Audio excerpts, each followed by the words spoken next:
В селе Кескил Тампонского района скоро должна появиться первая коневодческая база. На ее строительство потратили 1 миллион рублей, полученные от Министерства сельского хозяйства республики. Подробности у наших корреспондентов.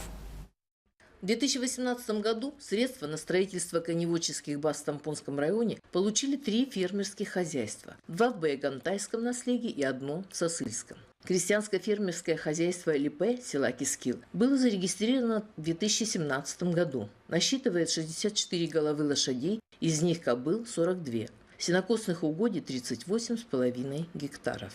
В этом году наше село впервые получило грант Министерства сельского хозяйства на строительство конебазы. Конебаза строится на местности Хомустах. Это первая конебаза в нашем селе.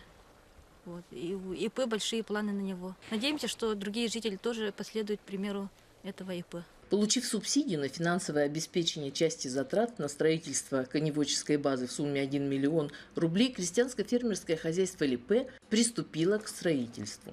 Хозяйство приобрело строительные материалы, пиломатериалы, солнечный модуль на 250 ватт, также генератор 6,5 киловатт. Завершено почти строительство жилого дома с общей площадью 36 квадратных метров. Кроме того, хозяйство проводило культурно-технические работы на 26 гектарах земли для улучшения кормовой базы и заключило предварительные договора на приобретение племенных лошадей в соседнем районе. Нина Ханарова, Мария Винокурова, Тампонский улус.